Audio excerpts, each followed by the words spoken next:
श्री भगवते नमः।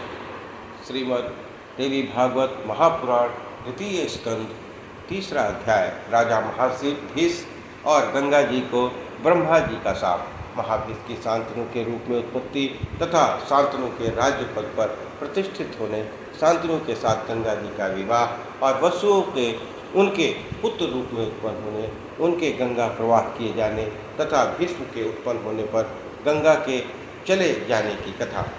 ऋषिगण बोले, पुण्यात्मा सूत जी, महातेजस्वी व्यास एवं सत्यव्रत की जन्म की कथा का आपने वर्णन किया, फिर भी हमारा एक प्रश्न तो शेष रह गया। जिन्हें आपने व्यास की माता कहा है, वह कल्याणी सत्यवती महान धर्मज्ञ राजा शांतनु को कैसे प्राप्त हुई? सत्यवती निषाद की पुत्री थी, वेशभूषा भी वे अच्छी नहीं थी। फिर कुरुवंशी धर्मात्मा राजा शांतनु ने उन्हें स्वयं कैसे स्वीकार कर लिया? राजा शांतनु की पहली स्त्री कौन थी जिससे बुद्धिमान भीष्म जी का जन्म हुआ था, और भीष्म जी वसु के अंश क्यों कहे जाते हैं? यह बताने की कृपा कीजिए सूत जी, आपके मुखार बिल से निकल चुका है। भीष्म जी अपार तेजस्वी थे। उन्होंने सत्यवती के सूरवीर पुत्र चित्रांगद को राजगद्दी पर अभिषिक्त कर दिया। चित्रांगद के मर जाने पर उनके छोटे भाई सत्यवती कुमार विचित्रवीर को राजा बना दिया। राजा शांतनु के भीष्म जी बड़े पुत्र थे। भीष्म जी का धार्मिक विचार था, वे बड़े सुंदर थे। उनके रहते छोटा पुत्र गद्दी का अधिकारी बनकर राज्य कैसे करने लगा? राजा कोई अनभिज्ञ पुरुष तो थे नहीं। विचित्रवीर की मृत्यु हो जाने पर अत्यंत शोकाकुल होकर सत्यवती ने पुत्र वधुओं से क्यों 2 गोलक पुत्र उत्पन्न करवाए? उन कल्याणी ने भीष्म जी को ही राजगद्दी क्यों नहीं सौंप दी? वीरवर, भीष्म जी के विवाह न करने का क्या कारण है? महाभाग, आप व्यास जी के बुद्धिमान शिष्य हैं। हमारे संदेह को दूर कर देना आपके लिए कोई बड़ी बात नहीं है। हम सभी अन्य कार्यों का परित्याग करके सुनने की इच्छा से ही इस धर्म क्षेत्र में उपस्थित हुए हैं। सूत जी कहते हैं, इक्ष्वाकु वंश में उत्पन्न एक महाभीष नामक राजा विख्यात हो चुके हैं। वे बड़े सत्यवादी, धर्मात्मा और चक्रवर्ती नरेश थे। उन्होंने 1000 अश्वमेध और 100 वाजपेयी यज्ञ करके देवराज इंद्र को प्रसन्न किया। फलस्वरूप वे स्वर्ग के अधिकारी बने। एक समय की बात है, राजा महाभीष ब्रह्मा जी के भवन पर गए। प्रजापति ब्रह्मा जी सेवा में सभी देवताओं वहाँ पधारे हुए थे। लोग पितामह भी सेवा में, महानदी देवी गंगा भी वहाँ उपस्थित थी। बड़े वेग से हवा चल रही थी, जिससे गंगा जी का वस्त्र इधर उधर खिसक गया। उपस्थित सभी देवताओं ने गंगा जी की ओर दृष्टि न डालकर उनके मस्तक नीचे कर लिए, किंतु राजा महाभीष निर्भीकतापूर्वक उन्हें ताकते रहे। बुद्धिमती गंगा भी उन नरेश की ओर नजर चलाए रही। दोनों प्रेम पास में बंध चुके थे। उन्हें देखकर ब्रह्मा जी को क्रोध आ गया। उन्होंने शाप दे दिया, राजन, तू मृत्युलोक में जाकर जन्म ले। वहाँ जब तू बहुत पुण्य करेगा तब उसके फलस्वरूप फिर तुझे स्वर्ग में रहने की सुविधा मिलेगी। राजा की ओर प्रेम पूर्वक देखते रहने के कारण गंगा जी को भी ब्रह्मा जी ने वैसा ही शाप दिया। अब वे दोनों उदास होकर ब्रह्मा जी के पास से चल पड़े। उस दिन महाभीष ने मृत्युलोक में धर्मात्मा राजाओं के विषय में विचार किया। अंत में पुरुवंशी राजा प्रतीप के घर जन्म लेने की बात उन्हें जची। इसी समय 8 वसु अपनी अपनी स्त्रियों के साथ वशिष्ठ जी के आश्रम पर आए थे। उन्हें इच्छा अनुसार भोग विलास करने की सुविधा प्राप्त थी। पृथु आदि 8 वसु थे। उनमें द्यौ नामक एक प्रधान वसु था। वहाँ द्यौ की स्त्री ने नंदिनी गौ को देखकर उससे अपने पति द्यौ से पूछा, यह उत्तम कामधेनु गौ किसकी है? द्यौ ने उत्तर दिया, सुंदरी, यह उत्तम गौ वशिष्ठ जी की है। स्त्री और पुरुष कोई भी हो, यदि उसे इस गाय का दूध पीने का अवसर मिल जाए तो निश्चय ही 10,000 वर्षों तक जी सकता है और उसकी जवानी सदा स्थिर रह सकती है। यह बात सुनकर द्यौ की सुंदरी स्त्री ने कहा, मेरी एक सखी मृत्युलोक में रहती है। वह राजश्री उसी नर की पुत्री है। वह अनुपम सुंदरी है। महाराज, आप उसी मेरी सखी के लिए यह पुण्यमयी और इच्छानुसार दूध देने वाली नंदिनी गौ को बछड़े सहित अपने उत्तम आश्रम पर ले चलिए और जब तक मेरी वह सखी यह गौ का दूध न पी ले तब तक वहीं रखिए। ऐसा होने पर वह सखी मानव समाज में प्रथम श्रेणी की होकर रहेगी।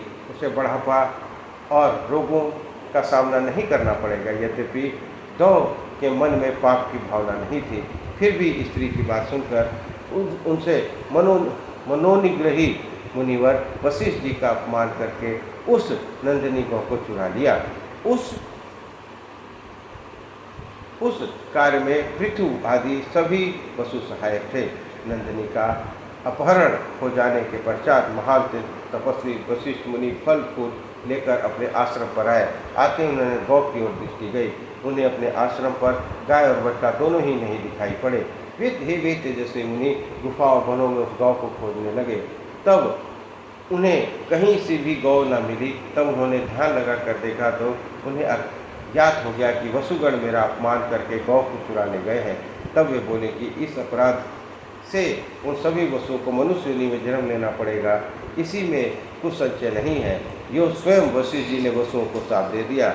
यह सुनकर वसुओं का मन खिन्न हो गया, हमें श्राप हो गया है। यह जानकर वे ऋषि के पास पहुँचे और मुनि को प्रसन्न करते हुए उनकी शरण में तब तक खड़े हुए उन दयनीय वसुओं से धर्मात्मा वशिष्ठ जी ने कहा, तुम सब तो 1 वर्ष के बाद साप से छूट जाओगे, किंतु जिसने मेरी ये प्यारी नंदिनी का अपहरण किया है वह तो नामक वसु को बहुत दिनों तक मानव योनि में रहना पड़ेगा। शापग्रस्त हो जाने के पश्चात वसु ने देखा नदियों में श्रेष्ठ गंगा जी रास्ते में जा रही थी। साप के कारण गंगा जी का मन भी अत्यंत उदास था। वसुओं ने नम्रतापूर्वक उनसे कहा, देवी, हम सभी अमृत भोजी देवता मृत्युलोक में कैसे उत्पन्न होंगे? हमें मनुष्य के उदर में जन्म लेना पड़े, यह तो बड़ी चिंता की बात है। अतएव सरिताओं में सुप्रसिद्ध गंगा जी अब आप ही मनुष्य होकर हमारी जननी बनने की कृपा करें। कल्याणी शांतनु नाम से प्रसिद्ध हो राजर्षि हैं, उन्हें आप पतिदेव बना लें। फिर हमें उत्पन्न होने से आप जल में फेंक दीजिएगा। गंगा जी ने स्वीकृति दे दी। तब वे सभी वसुगण अपने अपने लोक को चले गए। देवी गंगा भी वहाँ से चल पड़ी। उनके मन में बार बार विचार उठ रहा था। उस समय राजा महाभीष प्रतीप के घर पुत्र रूप से उत्पन्न हुए। उनका नाम शांतनु रखा गया। उन्होंने राजश्री की उपाधि मिली। वे बड़े धर्मात्मा और सत्य प्रतिज्ञ हुए। जब राजा प्रतीप ने अमित तेजस्वी सूर्य का स्तमन किया तब उन्हें फलस्वरूप एक कन्या मिली। वर की अभिलाषा करने वाली वह सुंदरी कन्या जल से निकलकर प्रतीप को पवित्र दाहिनी जंघा पर बैठ गई। वह जंघा ऐसी थी मानो सखुआ का वृक्ष हो। तब राजा प्रतीप ने गोद में बैठी हुई उस कन्या से कहा, कल्याणी, तुम बिना पूछे मेरी दाहिनी पवित्र जंघा पर आ बैठी हो, तुम्हारी क्या इच्छा है? उस कन्या प्रतीप ने कहा, राजेंद्र, आप कुरु वंश के महान एक महापुरुष है, मैं आपको पति बनाना चाहती हूँ, तो मैं आपके अंग में बैठ गई हूँ, आप मेरी सेवा स्वीकार करने की कृपा कीजिए। तब उस नवयुवती सुंदरी कन्या से प्रतीप ने कहा, पति की अभिलाषा करने वाली पराई स्त्री से काम के विवश होकर मैं संग नहीं कर सकता। भामिनी, यह जान लो, अपनी कन्या और पुत्रवधुओं के लिए यह स्थान निश्चित है। अतः कल्याणी, तुम मेरी पुत्र वधू बन जाओ। तुम्हारे पुण्य से प्रभाव से मुझे अभिलाषित पुत्र होगा, यह बिल्कुल निश्चित है। तब बहुत ठीक कहकर वह दिव्य दर्शनी कन्या वहाँ से चली गई और राजा प्रतीप भी उस स्त्री के विषय में ही विचार करते हुए पुनः घर लौट आए। कुछ दिनों बाद राजा प्रतीप को पुत्र हुआ। समय पाकर राजकुमार की जवानी निखर आई। वन में जाने के इच्छा होने पर राजा ने पुत्र को पूर्व समाचार कर सुनाए।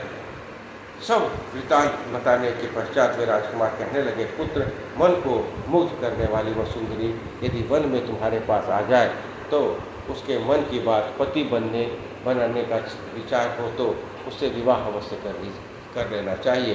राजन, मेरी आज्ञा मानकर तुम कौन हो यह उससे मत पूछना। उसे अपनी धर्मपत्नी बना लेने पर ही तुम्हारा जीवन सुखमय होगा। सूत जी कहते हैं, इस प्रकार राजा प्रतीप ने पुत्र को आज्ञा देकर प्रसन्नतापूर्वक अपनी राज्य संपत्ति से सौंप दी और वे वन चले गए। वहाँ उन्होंने तप आरंभ कर दिया। भगवती जगदम्बिका की उन्होंने उपासना की। तदंतर समय पर शरीर का परित्याग करके वे स्वर्ग के अधिकारी बन गए। तब महातेजस्वी शांतनु के हाथ में राज्य का शासन सूत्र आ गया। सारे भूमंडल पर एकत्र छाया एक छत्र राजा हुए। उन नरेश के राज्यकाल में धर्मपूर्वक सब व्यवहार होता था। वे प्रजा की भली भांति रक्षा करते थे। सूत जी कहते हैं, प्रतीप के स्वर्गवासी हो जाने के पश्चात सत्य पराक्रमी राजा शांतनु एक बार शिकार खेलने गए। वे गंगा के तट पर घने जंगल में घूम रहे थे।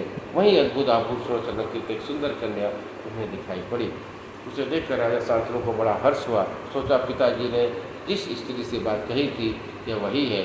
यह स्त्री क्या है, मानो कोई दूसरी लक्ष्मी हो, साकार रूप से विराज रही है। उसके मुखार बिंद की ओर राजा ने अपलक नेत्र लगे थे, फिर भी देखने की आकांक्षा शांत न हुई। निष्पाप सौनक जी उस समय शांतनु मानो अत्यंत उद्विग्न हो उठे। उस सुंदरी कन्या के मन में भी मिश्रित हो गया कि वे ही राजा महाभीष हैं। अतः वह प्रेम से पुलकित हो गई। फिर वह कुछ मुस्कुराकर राजा के सामने उपस्थित हुई। सुंदर नेत्र वाली उस कन्या को देखकर राजा शांतनु मन प्रचुर आनंद में मगन हो गया। अमृतमयी बाणी से सांत्वना देते हुए उसके मधुर वचन कहने लगे। तुम देवी, मनुष्य, गंधर्वी, यक्षिणी, नागकन्या अथवा अप्सरा, इनमें से कौन हो? तुम्हारा मुख बड़ा ही मनोहर दिखता है। अस्त सुंदरी, तुम जो कोई भी हो, इस समय मेरी धर्मपत्नी का स्थान स्वीकार कर लेना तुम्हें उचित है। सूत जी कहते हैं, राजा शांतनु को निश्चित ज्ञान न था कि वे ही गंगा हैं, किंतु गंगा जानती थी कि वे राजा महाभीष ही हैं, तो इस समय शांतनु के रूप में उत्पन्न हुए हैं। अतः पूर्व प्रेम के संबंध को याद करके गंगा ने राजा की बात मान ली। साथ में हंसकर उन्हें कहने लगी। गंगा ने कहा, महाराज, आप राजा प्रतीप के सुपुत्र हैं। मैं आपको खूब जानती हूँ। कौन सुंदरी है जिसे भाग्यवश ऐसे सुयोग पतिदेव मिल जाए और वह उन्हें वर्ण ना करना चाहे, परंतु निर्भर आप वचनबद्ध हो जाए, तब मैं आपको पति बनाऊंगी। राजन, आप राजाधिराज हैं, मेरी प्रतिज्ञा सुन लीजिए, फिर मैं आपको स्वीकार कर लेती हूँ। राजन, मैं जो कुछ भी कार्य करूँ वह अच्छा हो या बुरा, उसे रोकने के आप अनाधिकारी हो रहेंगे। मुझसे अप्रिय वचन कभी नहीं कहेंगे। राजेंद्र, आप श्रेष्ठ हैं, फिर भी जिस समय आप मेरी बात ठुकरा देंगे उसी समय मैं आपको छोड़कर चाहे जहाँ चले जाऊँ। वसुगढ़ जन्म लेने की बात गंगा जी से प्रार्थना पूर्वक स्वीकार कर चुके थे और वहाँ भीष का प्रेम पूर्वक भी उसे स्मरण था। इस बातों का पर विचार करने पर करके ही गंगा जी अपना यह कार्यक्रम बना लिया। मुझे सब स्वीकार है। राजा के यूँ कहने पर गंगा जी शांतनु की पत्नी बन गई। इस समय मनुष्य के रूप में प्रकट होने वाली गंगा से राजा शांतनु का विवाह हुआ। फिर उत्तम वर की वधू पाकर सौभाग्यवती गंगा राजभवन में विराजने लगी। राजा उनके साथ रहकर मनोहर उपवन में आनंद करने लगे। गंगा भी राजा को प्रसन्न करने की चेष्टा में लगी रहती। वे अनेकों वर्ष व्यतीत हो गए। तदंतर राजा शांतनु के संयोग से दिव्य लोचना गंगा के घर रह गया। उससे पुत्र के रूप में वसु की उत्पत्ति हुई। उत्पन्न होते हुए पुत्र को उन्होंने गंगा के जल में फेंक दिया। दूसरे की भी वही हालत हुई। तीसरा, चौथा, पांचवा, छठवां, सातवां सभी बालक गंगा जी द्वारा काल के ग्रास में बना दिए गए। तब राजा शांतनु को बड़ी चिंता हुई। वे सोचने लगे, अब मैं क्या करूं? किस प्रकार मेरा वंश जगत में स्थिर रह जाएगा? वह स्त्री को तो पाप का साकार विग्रह है, तभी तो इसने 7 पुत्र मार डाले। मैं इसे मना करता हूँ तो निश्चय ही मुझे छोड़कर चली जाएगी। अब इसके उदर में यह 8वां गर्भ है। मेरे मन को यह गर्भ बहुत अनुकूल जान पड़ता है। इस समय भी यदि मैं नहीं रोकूंगा तो यह बिल्कुल निश्चित है कि यह पापनी स्त्री उसे भी जल में फेंक देगी। भविष्य में मुझे पुत्र होगा या नहीं, इस संशय को दूर करना साधारण बात नहीं है। माना हो भी तो यह निश्चित नहीं कि यह स्त्री उसकी भी रक्षा करेगी या नहीं। इस प्रकार की संशयग्रस्त अवस्था सामने आने पर अब मुझे क्या करना चाहिए? वंश की रक्षा के लिए यत्न करना मेरे लिए परम कर्तव्य है। तदंतर गंगा के उदर से 8वां दौ वसु, जिसने स्त्री के वशीभूत होकर मुनिवर वशिष्ठ जी ने की नंदिनी गौ को चुराया था, पुत्र रूप को उत्पन्न हुआ। उसे देखकर राजा शांतनु गंगा के पैरों में पड़ गए और बोले, तान्वी तान्वी, तुम्हारा पूरा मंडल पवित्र मुस्कान से खिला हुआ है।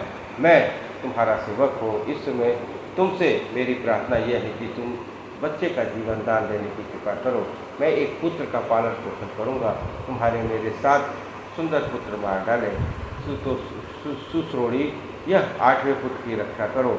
इसलिए मेरा मस्तक तुम्हारे पैरों में पड़ा है। अनुपम शोभा पाने वाली प्रिय, तुम दूसरी कोई वस्तु मांग लो, चाहे वो कितनी भी दुर्लभ क्यों न हो, मैं उसे अभी देने को तैयार हूँ। परंतु मेरी वंश परंपरा सुरक्षित रखना तुम्हारा कर्तव्य है। वेद के ज्ञानी विद्वान कहते हैं कि संतानहीन पुरुष की गति नहीं होती और स्वर्ग में भी स्थान नहीं पाता। अतः यह 8वें पुत्र को सुरक्षित रखने के लिए मैं तुमसे प्रार्थना कर रहा हूँ। इस प्रकार राजा शांतनु के कहने पर भी गंगा उस बालक को लेकर जाने की उद्यत हो गई। तब राजा ने अत्यंत दुखी होकर गंगा से कहा, अरे पापनी, तू यह क्या कर रही है? क्या तुझे नरक का भी भय नहीं लगता? तेरी जैसी इच्छा हो वह कर, किंतु मेरे बच्चे को यहीं रख दे। तू वंश का उच्छेदन करने वाली है। तेरी जैसी स्त्री मुझे क्या करना है? राजा शांतनु कहने पर गंगा राजा से कहा, राजन, इस बालक को जीवित रखने की मेरी भी इच्छा है, परंतु आपने जो प्रण किया था वो टूट चुका है, अतः मैं यहाँ नहीं रह सकूँगी। आप निश्चय जान लें, मैं गंगा हूँ, देवताओं का कार्य संपन्न करने के लिए यहाँ आई थी। बहुत पहले की बात है। महाभाग वशिष्ठ ने वसुओं को श्राप दिया था, तुम सभी मनुष्य योनि में चले जाओ। इससे बेचारे वसु चिंता में घबरा गए। मैं वहीं उपस्थित थी। मुझे देखकर उन्होंने प्रार्थना की कि अनघे, आप अपनी जननी बनने की कृपा करें। महाराज, तब मैंने वसुओं को वर दे दिया। एक अर्थ तुम्हारी पत्नी बन गई। भली भांति समझ लें, देवताओं का कार्य सिद्ध करने के लिए ही मेरा यहाँ आना हुआ था। वे ही 7 वसु मेरे पुत्र थे। अब ऋषियों के हिसाब से उनका उद्धार हो गया। अब यह एक वसु कुछ समय तक आपका पुत्र बनकर रहेगा। राजन, मैं इसे दिए देती हूँ। आप अपने इस पुत्र को स्वीकार कर लें। आपको दिव्य पुरुष वसु मानकर पुत्र जनित सुख भोगिए। महाभाग, गंगेय नाम से विख्यात वह बालक सबके अधिक बलवान होगा। आज तो मैं इसे वहीं ले जाती हूँ जहाँ मैंने अपने आपको पति बनाया था। पालन पोषण करने पर जब ये बड़ा हो जाएगा तब लौटा दूंगी, क्योंकि राजन, माता के न रहने पर बच्चे का जीना, सुखी रहना महान असंभव है। इस प्रकार कहकर वो बच्चे को साथ लेकर गंगा का ध्यान हो गई। राजा शांतनु अपने भवन में पड़े रहे। उनका दुख का कोई पार न था।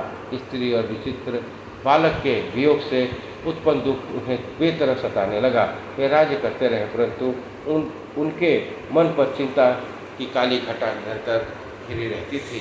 यूँ कुछ समय व्यतीत हो गया। उसके बाद राजा शांतनु एक बार जंगल में शिकार खेलने गए। धीरे धीरे गंगा के तट पर पहुँच गए। उस समय महाराज शांतनु ने देखा नदी में बहुत थोड़ा जल था। वह देखकर उन्हें बड़ा आश्चर्य हुआ। वहाँ उन्हें एक कुमार दिखाई पड़ा जो गंगा के तट पर खेलने में लग रहा था। वह बालक विशाल धनुष पर बाढ़ चढ़ाकर उसे छोड़ता जाता था और वही उसकी क्रीड़ा थी। उस बालक को देखकर राजा शांतनु बड़े आश्चर्य में पड़ गए। उन्हें किसी की वास्तविक रहस्य की जानकारी न हो सकी। वह पुत्र मेरा है अथवा नहीं, यह बात उनके ध्यान में आई ही नहीं। उस बालक के कार्य महान लौकिक था। बाढ़ चलाने में उसके हाथ की बड़ी सफाई थी। इसे देखकर राजा शांतनु आश्चर्यचकित हो गए। तदंतर उन्होंने पूछा, हे शुद्धाचारी बालक, तुम किसके पुत्र हो? वो वीर बालक बाणों के चलाने में मस्त था। इससे उसने कुछ भी उत्तर नहीं दिया। थोड़ी देर बाद वह उनका ध्यान हो गया। तब राजा शांतनु चिंता में घबरा उठे। सोचा, यह बालक कहीं मेरा पुत्र तो नहीं था, किंतु अब क्या करूं, कहाँ जाऊं? पश्चाताप सावधान होकर वे वहीं बैठ गए और उन्होंने गंगा की स्तुति आरंभ की। तब गंगा उसी रूप में वहाँ प्रकट हो गई जैसे रूप में वो पहले दिख चुकी थी। उनका सर्वांग सुंदरता से परिपूर्ण था। उन्हें देखकर राजा शांतनु ने स्वयं पूछा, गंगे, जो बालक अभी छिप गया है वह कौन है? तुम उसे दिखाने की कृपा करो। गंगा बोली, राजेंद्र, ये तुम्हारा पुत्र है। मैंने इसकी रक्षा अब तक की है। यह 8वां वसु है। अब इसे तुम्हें हाथ में सौंप रही हूँ। यह महान तपस्वी बालक गंगेय नाम से विख्यात होगा। इसके व्रत में अटल रहने वाला यह तुम्हारा पुत्र इस कुल की कीर्ति का विस्तार करेगा। वशिष्ठ जी के पवित्र आश्रम पर रहकर मैंने तुम्हारे इस बालक को संपूर्ण वेदों एवं संपूर्ण वेदों एवं धनुर्वेद का निरंतर अध्ययन कराया है। इसे संपूर्ण विद्याओं की संपूर्ण जानकारी हो गई है। समस्त अर्थों के विवेचन में यह बड़ा निपुण है। यह परम पवित्र बालक है। वशिष्ठ जी जो सब कुछ जानते हैं, यह सब तुम्हारा यह पुत्र जान गया है। राजन, आप प्रसिद्ध नरेश हैं, इस बालक को लीजिए और आनंद का अनुभव कीजिए। इस प्रकार कहकर गंगा वह बालक राजा शांतनु को सौंप दिया और स्वयं अंतर्ध्यान हो गई। राजा का मुखमंडल प्रसन्नता से खिल उठा। वे असीम सुख का अनुभव करने लगे। उन्होंने पुत्र को गोद में बिठाकर उसका मस्तक सूंघा, फिर रथ पर बिठाया और वे अपने नगर को प्रशिष्ट हो गए। हस्तिनापुर पहुँचने पर महाराज शांतनु ने बड़े समारोह के साथ उत्सव मनाया। ज्योतिष पंडियों को बुलाकर उससे शुभ दिन पूछा। संपूर्ण प्रजा और प्रवीण मंत्री आमंत्रित हुए। सबकी उपस्थिति में राजा शांतनु ने गंगानंदन भीष्म को युवराज पद पर अभिषेक किया। सर्वगुण संपन्न पुत्र को राज्य का उत्तराधिकारी बना देने पर उन धर्मात्मा नरेश को अपार सुख मिला। अब गंगा उनके चित्त से अलग हो गई। सूत जी कहते हैं, मुनियों, भीष्म जी के जन्म और गंगा की उत्पत्ति जो कुछ कारण थे वे मैंने तुम्हें अभी बता दिए। वसुओं के शाप से भी यह घटना घटी। गंगा अवतरण के तथा वसुओं की उत्पत्ति के इस पावन प्रसंग को जो मनुष्य सुनता है वह अखिल पाप से मुक्त हो जाता है, इसमें कोई संदेह नहीं है। मुनिवरों, यह उपाख्यान परम पवित्र मंगलमय एवं वैदिक सिद्धांतों से उत्पन्न है। व्यास जी के मुखारबिंद से मैंने जैसे सुना था ठीक वैसा ही तुम्हें सुना दिया है। इस प्रकार श्रीमद् देवी भागवत महापुराण द्वितीय स्कंद अध्याय 3 और 4 संपन्न हुआ। बोलिए दुर्गा महारानी की जय।